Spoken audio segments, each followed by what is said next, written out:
Wir beginnen also mit Nico de Klerk. Ich stelle ihn kurz vor. Er arbeitet am Filmmuseum Amsterdam, ist dort zuständig für den Forschungsbereich und darüber hinaus, und das ist erwähnenswert und rühmenswert, gerade wenn man die Kommunikationssituation in Deutschland in Erwägung zieht und die manchmal mangelnde Kommunikation zwischen den verschiedenen Forschungszentren und auch den mangelnden Austausch zwischen den Forschungsstätten und einer breiteren Öffentlichkeit. Das sieht in Amsterdam, wenn ich das richtig sehe, etwas anders aus, dank Nico de Klerk, dem es gerade darum geht, die Ergebnisse der Filmforschung, der filmhistorischen Forschung dort an eine breitere interessierte Öffentlichkeit anzukoppeln. Und dafür hat Amsterdam offenbar eine Vielfalt sehr interessanter Formen und Möglichkeiten gefunden, um diesen wichtigen Austausch zu organisieren und eben eine Kommunikation herzustellen zwischen dem Museum und einer breiteren Öffentlichkeit. Ich freue mich, dass er da ist. Willkommen in der Urania. Er wird jetzt etwas Einführendes sagen zu einer ganzen Reihe von kurzen Filmen, die wir dann erwarten dürfen.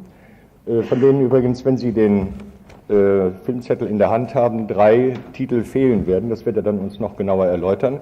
Trotzdem eine ganze Fülle sehr kürzerer Filme, die er einführen wird, und am Ende dann wird er uns sicher auf Besonderheiten hinweisen. Bitte, Nico de Klerk.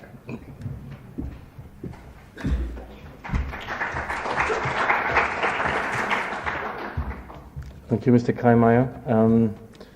Yes, sometimes communication can go wrong. As Mr. Kreimeier already said, 3 films appear to be missing. So the last 3 films of the program that you have, I will talk a little bit longer about them when I come to them in my introduction to them. When this conference leaflet was being produced, I didn't have any title yet for my talk, but right now at this point I'm tempted to say that the title of my introduction will be "And Now for Something Completely Different." Part of creating that contrast is actually to the last speaker, to Bill Uricchio, whereas he went, as it were, outside the cinema to the larger context of how, in this case, the river should be positioned. I stay inside the cinema, actually.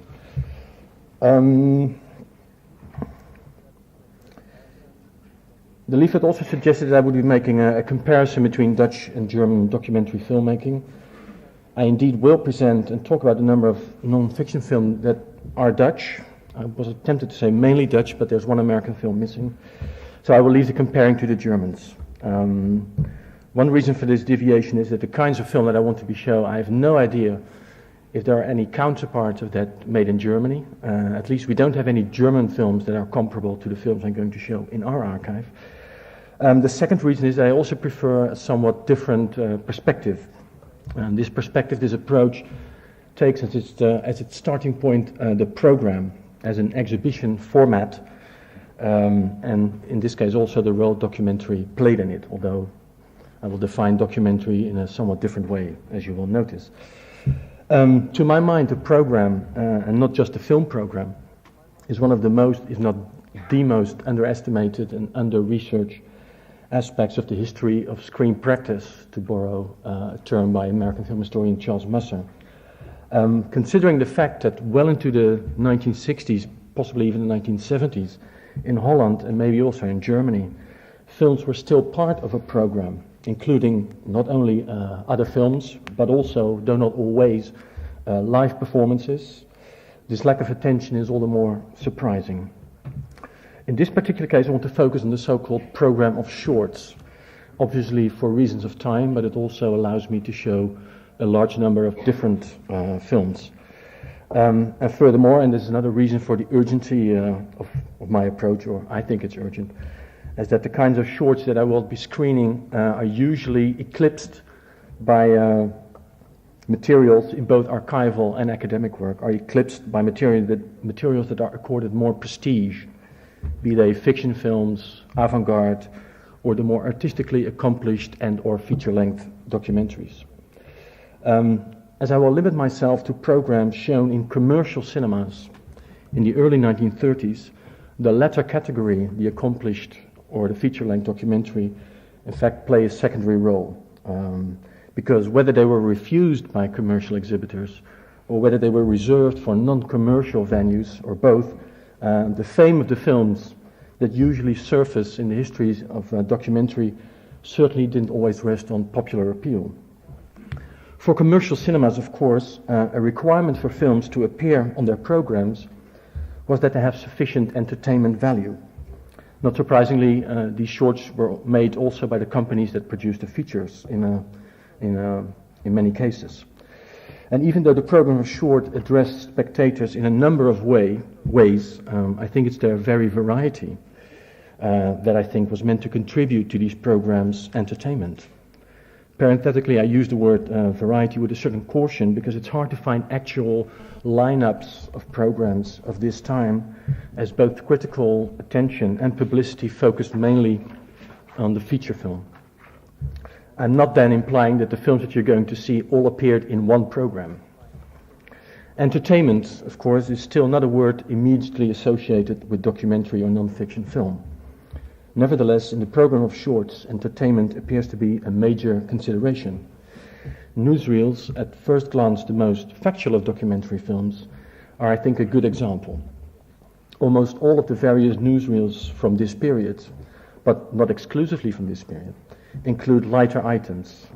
Bill Urick has already referred to that: dog shows, sports matches, fashion shows, events, incidentally, that would have been known to occur well in advance for the newsreels to capture them. For more spontaneous events, newsreels are, and I think as a rule, are always too late. There's lots of films about fires in newsreel, and they almost always show the smoking remains, not the fire. And if a newsreel showed, say, more hard news or more political events, it was usually restricted to the more entertaining and more ceremonial aspects, such as state visits. And some of these series consisted actually of entirely lighter, or to a certain extent even timeless, subjects. So although they copy the structure of the newsreel and that they combine a number of varied subjects, they can also be seen as a continuation of earlier silent series that combine views of a number of different and exotic locations. A number of newsrooms from the early 1930s exemplify a more typical, certainly a more prominent aspect of the program of shorts in those days. Whereas news films almost by definition refer to a reality outside the cinema theater, some early sound on film news shorts focus on events related to what happens or what is going to happen inside the cinema theater. That is to say that in addition to, for instance, newsworthy publicity items about stars, their marriage, or their arrival in town, or some such events, film programs increasingly included reports of the building of cinemas or of opening nights, as well as announcements of coming attractions. In fact, many of the genres in the program of shorts reveal a comparable kind of referential shift, as I would provisionally call this. That is to say that many of these films take the reality around and within the cinema as their starting point. The building, the audience, the show, or the program itself is what they're about. Although some of the types of films I will show can be seen as a continuation of silent genres of the 1920s, judging from what is available in the Film Museum in Amsterdam, this referential shift seems to have become more prominent and more versatile with the coming of sound on film shorts. While in the 1940s and 50s, and again judging on our own archive, the number of these films seems to have dropped and the topics have become less varied. Just one drink if you don't mind.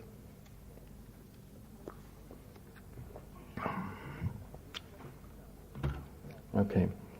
The introduction of sound, as is well known, marked a change in power relations between film exhibitors and film producers, favoring the latter by ensuring an increased standardization of film shows in terms of the conditions under which the films were screened, in variable projection speed, no musical accompaniment, and less opportunity to remove or reorder scenes unnoticed. But the referential shift of some of these shorts points up another kind of standardization. With the decrease of specific live elements in the cinema, as well as the decrease of announcements on slides, films took on tasks that until then had not been performed by them. That is, they had been performed by other means. Particularly the short films showing theater managers announcing coming attractions in their theater are somewhat paradoxical in this respect, as these films reintroduce a distinctive aspect in a theater's program, all the while using the very technology that limited a theater's opportunities to distinguish itself. Now, if we accept the notion of a referential shift, may have to shift or stretch the notion of documentary for these films as well. Take, for example, the sound-on-film speeches. It has been argued that sound-on-film records of speeches, as opposed to their silent counterparts, reinforce the documentary status of such events by, and I quote, foregrounding the fact that both the reproduced image and sound originated from a single identifiable source at a specific depicted time, unquote. The quote actually is from an article by Steve Wurtzler in the book Sound Theory, Sound Practice. Documentary, in his view, means quite literally a document of a past event. Although Wurtzler, somewhat comically, I think, supports his argument by referring to the unintelligibility of some of these films. In his view, what was being said was subordinate to the ability to record sound at all. But what I find interesting about some of these sound-on-film speeches, whether made on the occasion of the opening of a cinema, the building of a cinema, a premiere, or to wish the audience a Happy New Year, is that they increasingly tend to imitate the situation inside a theater. And that is a marked difference with silent speeches. A clear example of this is the film, and that film did arrive, called Mr. Linden's Introduction, which is actually a spoken trailer in which the speaker announces two special premieres to celebrate the first anniversary of the City Theatre in Amsterdam, all the while standing in front of a curtain. And it's almost then as if the film show hasn't begun yet. Something similar, I think, occurs with musical shorts. These films, of course, also establish a continuity with the practice of the silent era, even though they could take advantage of the possibility of showing more than what had been common or possible in silent cinema theaters, larger orchestras, more famous names, and or a more varied lineup of artists. Yet the musical short too seems to be more than just a record of a musical performance. And I take this idea from a musical short, which we also go to show, about the Dutch show and radio orchestra called The Ramblers. And the full title of that reads, The Ramblers, conducted by Theo Uden Marsman, from the Carlton Hotel in Amsterdam. This, I think, is a telling title in that it reveals how this and other shorts may have been intended and or perceived. It is as if it is a quasi-live transmitted event, incidentally from a very nearby location.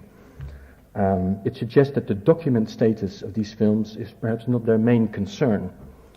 Rather than evidence of pre-existing events, or in other words, rather than the moment of recording, it is the moment of screening which is distinctive to these films, I think. In a number of essays on early non-fiction, William Uricchio proposed to consider some non-fiction genres, such as phantom rides or the so-called rocks and waves films, in the context of 19th century discourses on simultaneity, theories and fantasies sparked by the telephone and other invention that brought what was very far, very near, in an instant or seemingly in an instant. These discourses, in other words, prefigure a kind of live television transmission. He argued that these formerly rather simple subjects, which provided, quote, screen images of an experience essentially identical to coincident pro-filmic reality, unquote, could be seen, or could also be seen, as simulating simultaneity, another quote. Now, the fact that these films simulated simultaneity, simulated a sense of liveness, suggests to him that the idea of cinema was rather perhaps a detour toward television. In a way, this may also be true, incidentally, of the efforts of screening filmed reports of newsworthy events, coronations or horse races, as quickly as possible after these events' occurrence. It didn't take long, in fact, before 1900, before these reports were screened, just a mere couple of hours after the event. And there's a textual trailer in the just print that is in the program, which is, I think, a kind of echo of that practice. I will tell a little bit more about it in a minute. Now, with the coming of sound, such considerations of liveness and simultaneity seem to have reappeared. Not surprisingly, perhaps, because after all, the idea of simultaneity began with inventions involving sound. And as far as I know, this is probably also its last appearance, because before long, real television was around.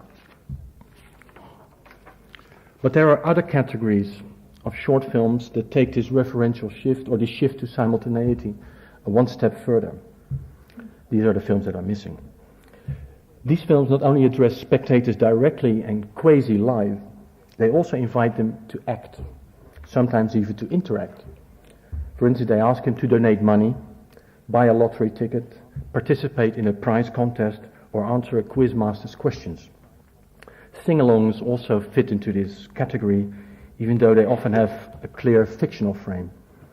These kinds of films appear to me to be more of a risk, because the audience has been explicitly scripted into these films. Their effect and their success depends entirely on the cooperation of a preferably large number of co-present spectators. Here then, the moment of screening is not just distinctive, but it is decisive. The films presuppose a kind of interaction, a kind of turn-taking, an alternation of moves that have been recorded and moves that have to be made on the spot, live, so to speak. Now, what then is the relevance of the program format in all this? Obviously, the screening of these films gave the program of shorts a distinct attraction, simulated simultaneity, and inviting spectators to do something were actually things that were mainly restricted to these films, these short films. Although, for instance, in musicals, such moments could recur, but then I suspect the singing along would be more self-initiated. In other words, the entertainment of the program of shorts was of a different quality, for which quality documentary film, in a stretched sense, so to speak, was largely responsible. Surely, short films created variation and difference in the program of shorts itself, because not all the shorts, even in the era of early sound film, were alike in terms of style or the way they addressed their spectators. However, as I lack sufficient information about program lineups, this has to wait further research to make more precise statements about how the program of shorts itself was built up. However, this is not to say that the shorts merely acted as a foil, as a contrast to the feature, although they certainly did that too, given their modest artistic and technical accomplishments and the pervasiveness of stylistic aspects such as direct address, frontal orientation, their compiling of other images, and their printed texts. And in fact, there's another interesting characteristic connected to their reference of the world of the cinema theater, and that is that such films point both forwards and backwards in time. And then I don't mean real time, so to speak, but the time of film as a performance, or rather regular performances. They refer, in other words, to the so-called viewing habit. So the regular provision of films and the regular provision of audience in a week-to-week repetition. As I think Brian Winston was telling that in England, for instance, on average, every man and woman went at least once a week to the cinema. So pointing backwards and forwards in time. Trailers, for instance, do that by drawing spectators' attention to coming attractions.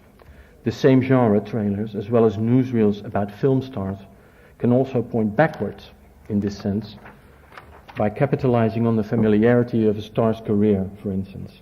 The film you're going to see about the visit of Thea van Harboe in Holland is an example of that. We also have what I think is a nice example of a Diana Durbin trailer from her film, 1939 film, It's a Date, which actually prepares the spectator for a changed image of this originally child star, or at least adolescent star. In that film she plays a mature woman. She is a mature woman.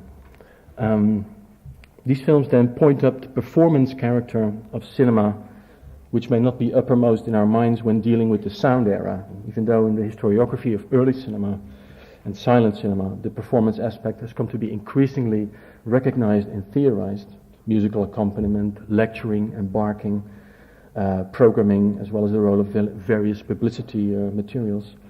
Live and other non-film events certainly didn't disappear all of a sudden in the sound era.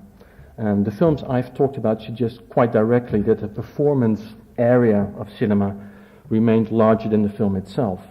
Of course, we have to scrutinize the literature and the trade journals, stuff as memoirs and stuff like that to look for more confirmation.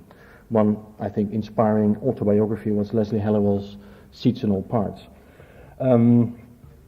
There's one example in parentheses which gives some indirect information on this performance area, the fact that what cinema is not just restricted to the film that's shown on the screen, is the program booklet.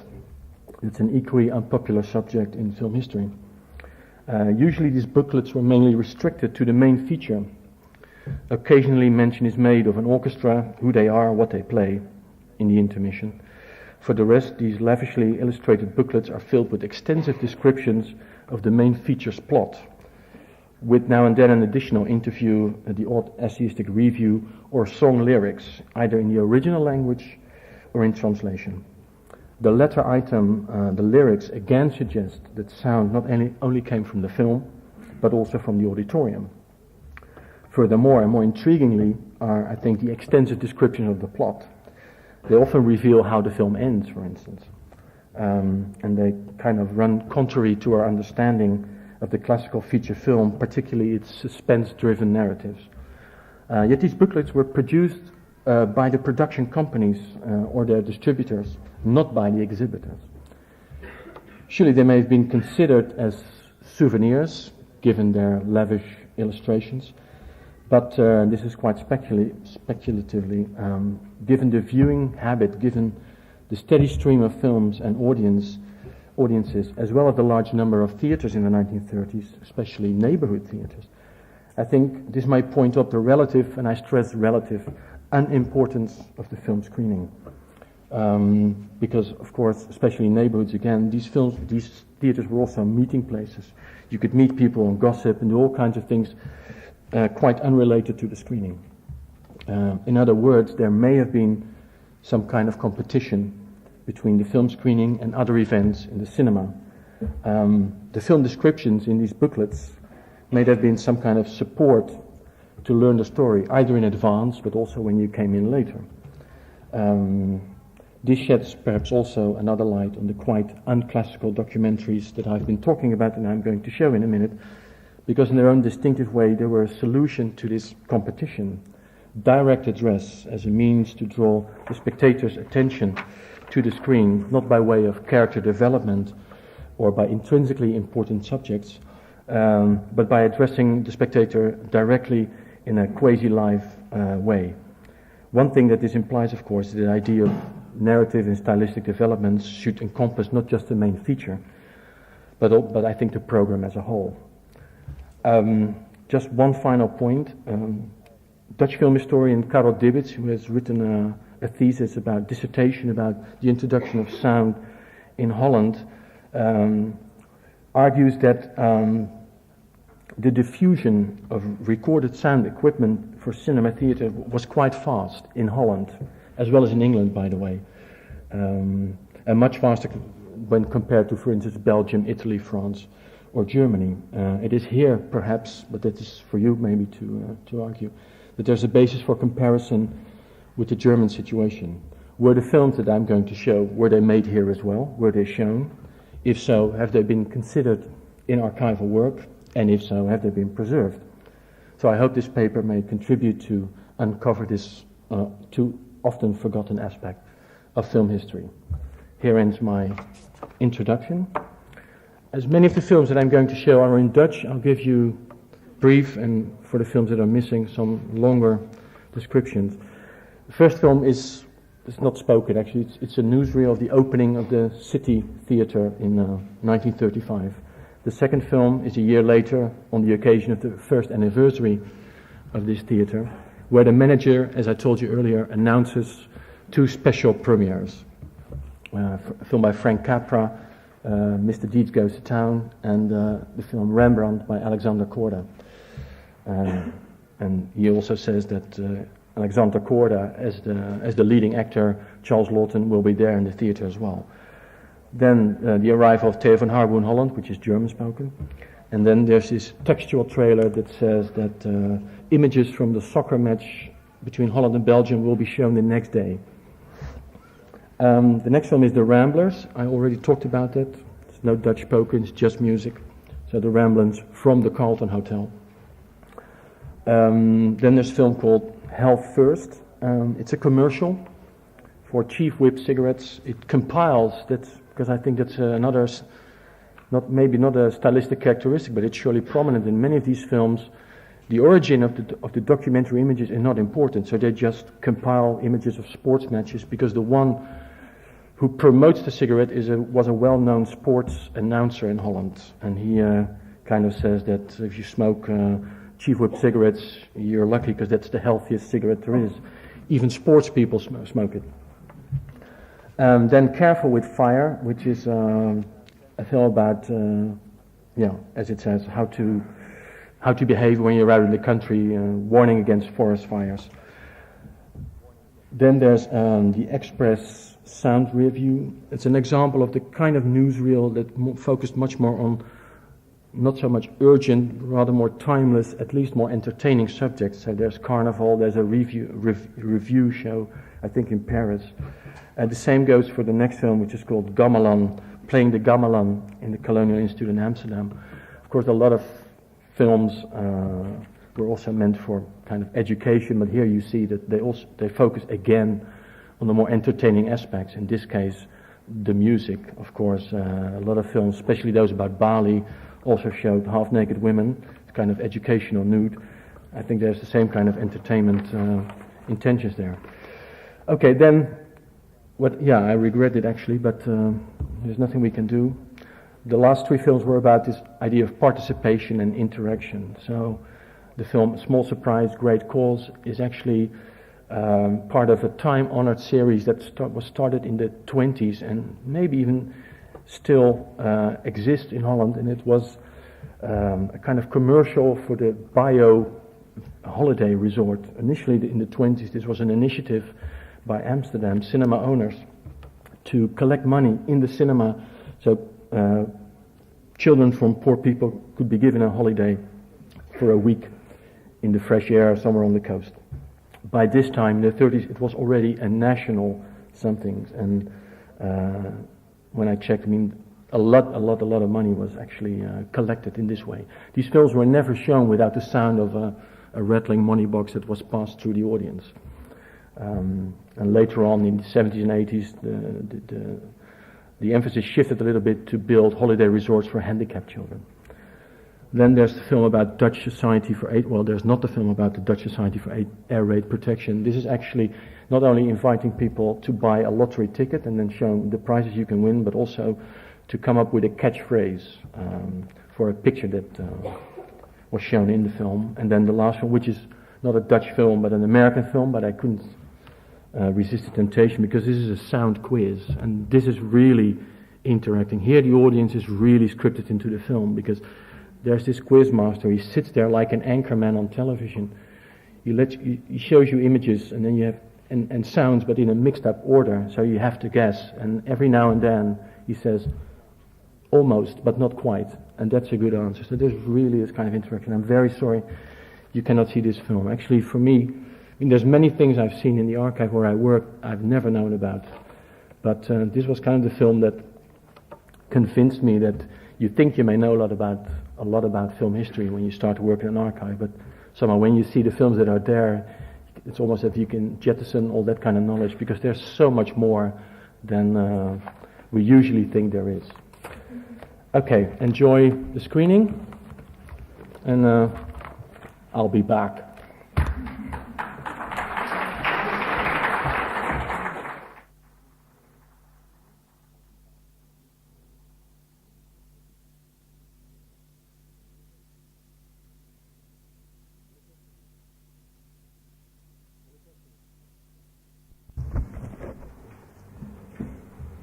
Any questions?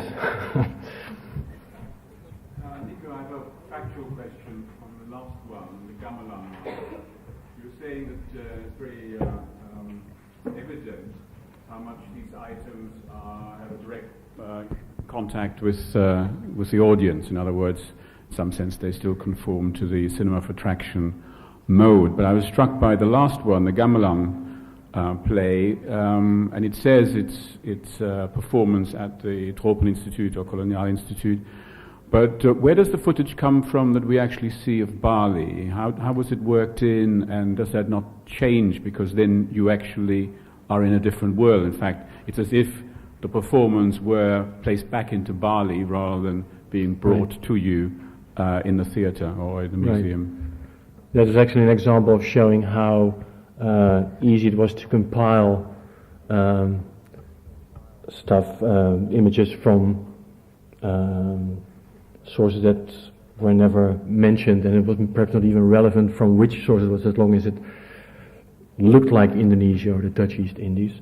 And it's also the other reason I showed it is that to show that news films or films that were in a way meant to be educational also tended towards this entertaining kind of images. I suspect that the images are not only from Bali, but I'm not sure. I recognize some of them. Actually, I recognize the man dressed in white on the horse. It's actually the opening image of the Dutch compilation film Mother Douw. So that is probably from a polygon film, because this was a polygon film. It's probably from their own Indonesian library, because they had a couple of cameramen who made extensive trips to the Dutch East Indies in the 20s, actually, because it's all silent material, that I'm sure of, almost. Seeing this and also these this girl ballets, I must personally think of the so-called Bühnenschauen, which have been performed in Germany some years ago in the 20s, live performances. Right. Did you have any similar tradition in Holland during this time, the 20s? Not that I know of. I mean, my research into this stuff is actually not very. It started actually quite recently. What I do know is that there was a large theater tradition, actually, at least with cinemas, theaters in Amsterdam. There were streets where there were many on a row, and one way to distinguish themselves, to draw spectators, was to open with a one-act play, actually.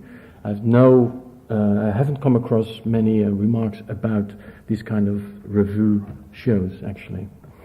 Again, this has also to do with the fact that the program booklets from the 30s, and we have a lot of those, have no information about that. Sometimes, as I said, they mention a pianist or an orchestra that plays then during the intermission, but that's about it. They don't mention the program of shorts, mostly the feature film. Any questions more? Yeah, as you mentioned, Nico, the multiple forms of address through, and especially the address of time in these films is quite interesting. And I was struck both by the Chief Whip and the advertisement and was it the Ramblers, the jazz band? Right. Both of those in their time existed in radio formats. I mean, the Chief Whip is very clear about it with the radio announcer sort of cutting to imagery. And, of course, being broadcast from the such-and-such hotel is a familiar broadcast trope. And it just makes me think the other side of the coin is kind of interesting, this is a really interesting moment in terms of an emerging new medium, television, as you suggested. A thing like The River is being shown on television in Britain in 1938. I know here in Germany that the Kulturfilm constituted a not insignificant portion of TV broadcasting. And what your films show is kind of the other side of that, the film emulating, in a sense, or being kind of suggestive of what will emerge as a broadcast tradition. But in this case, coming from radio, a kind of visualized notion of radio. Right. Yeah, I think in that sense, TV opens up a kind of an interesting way to reread both sides, both the filmic culture film, but also the maybe not so filmic. You think there is also a kind of continuity with the argument that you made yourself about these earlier non-fiction genres? Well, it sure gives me more to think about, yeah. Okay. Yeah, but thank you. I mean, it really provokes thinking from both sides of it.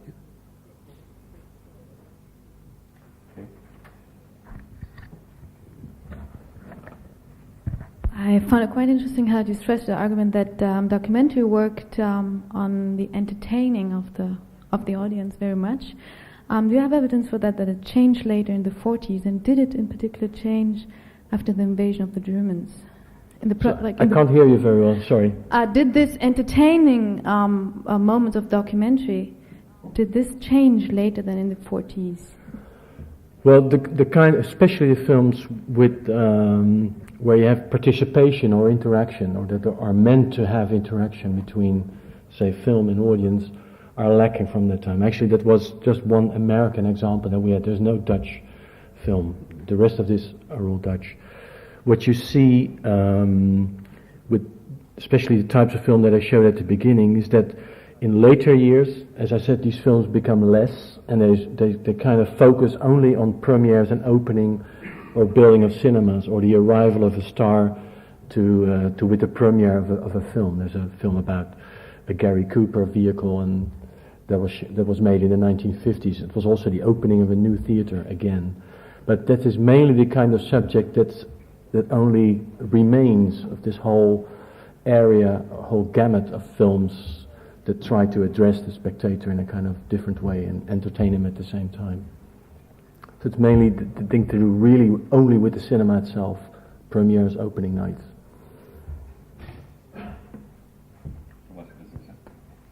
Sorry, following on from that, another question which is perhaps more incidental to your topic and our topic, but I noticed that the opening film for the city premiere was Episode, which is a Willy Forst Walter Reich film, which I believe was made not by UFA but by Wien Film, at that time still separate. And I was wondering whether the city cinema was actually tied to a particular exhibitor. There was a city distribution company as well. That was a Dutch one, was it? Because, as we know, in Amsterdam there was also an UFA cinema at the time, the Rembrandt cinema. No, so I was wondering whether the city would have, even in 1935, would also import mainstream UFA films. What was the situation about distribution like in the mid-30s? I have to go back to the main source in Holland is what they call the New Weekly of Cinematography, and there I don't have all this information right here with me, but what I do know, there was also a city film distributor which imported foreign films, of course, because production, although this was a richer period for Dutch feature filmmaking, still the output was maybe a couple of films a year, that was all. So the main offer, what was on offer in Holland mainly, were German, American, French films. Like 90% of what was shown in Holland was foreign. That's perhaps also another distinction with the program of shorts, which was much more Dutch. Another very small point in this context. Thea von Habu was announced as cooperating with Fritz Lang. Mm-hmm. I think in a period when Fritz Lang in Germany has been already banned after. This is 33. 33. I think the title that she used was the title which it was released in Holland, Das Tagebuch einer Frauenärztin, and I think in Germany the title was Das Recht des Ersten oder so etwas, glaube ich.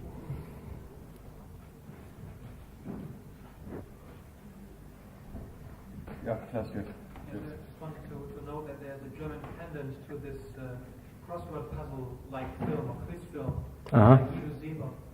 All right. By Guido Seeber called Rebus Film. There were a couple of films when Guido Seeber devised this format where people could then fill in the blanks, and was heavily featured in the journal called Bilder, which had an educational stance towards film. Thank you, because that would have been my question to you. If anybody knows any German or other equivalents to these films.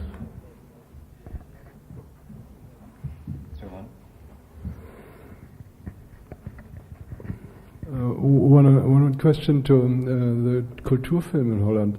When I went the film museum in Amsterdam, I found lots of films, German films with Dutch subtitles, and I think they were shown in Holland. And Aren't there similar films in Dutch productions, or did the Dutch show only German films with subtitles? And were they successful, or do you know something about that? What I know is that German films were quite popular in Holland. We have an enormous amount, still only on nitrate, of an enormous amount of German feature films. Somehow they were more popular. I mean, there's the share of American films and French films too, but somehow German films at the time seemed to be just more popular. And they were all... Yeah. But not the kind of what I call documentary, or a little bit provocatively perhaps, the kind of stuff that I've been shown. We didn't, except a couple of American films, like this Sound Quiz. But there's no equivalence of the stuff that I've shown from other countries. This was mostly Dutch produced. And indeed, most of the films were subtitled. The Sound Quiz, interestingly, just had a Dutch title, and for the rest it was left untranslated, which is surprising in a sense, not only because it's English spoken, of course, but the knowledge of German was much better at the time than the knowledge of English. That's only a post-war phenomenon, I think.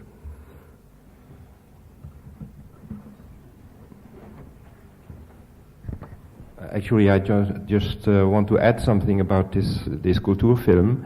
Holland had a very large own production of documentaries and educational films, so they came together. So it wasn't in the fiction film. Most of it came from outside, but in documentaries and educational films, there was a very large Dutch production.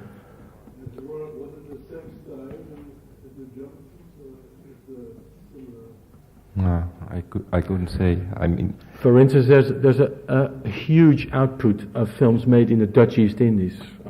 I've seen many of them, so I can talk about that. These are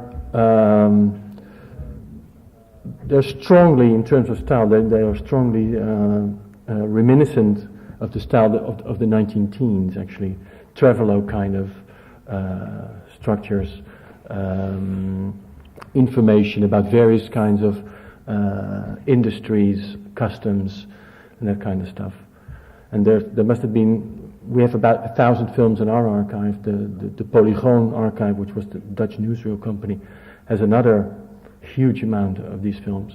But these films, except Polygoon, although not all of them, but most of the films made about the Dutch East Indies, for instance, were meant for what I call the educational circuit. Not many of them were shown in commercial cinemas. For instance, the Colonial Institute, which created their own film library in 1912, 1913, wanted to get away as much from the idea of cinema, which they still associated with frivolous things, with fairs. So they wanted to. Their films were actually meant as illustrations to the lectures, because for the Colonial Institute, the lectures were of utmost importance, and the films were just by program, so to speak.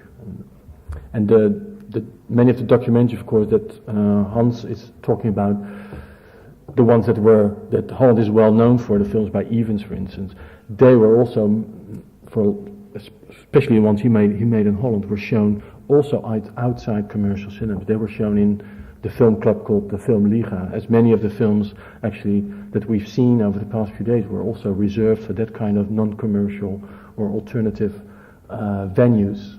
The films by René Clair, by Roetman, and Cavalcanti, they were all shown outside commercial cinemas, although regularly, but still. Right.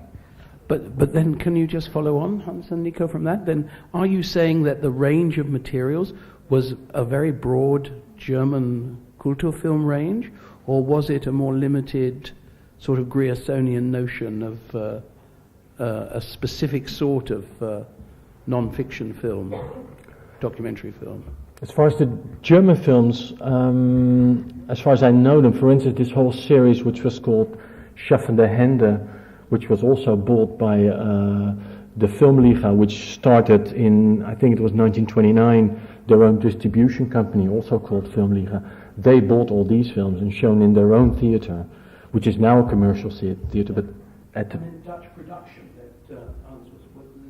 the Dutch production was a broad range of subjects embracing scientific or was it a narrow range in the Greystonian sense, I should say? No, I think it was a much broader range as far as I know, but yeah.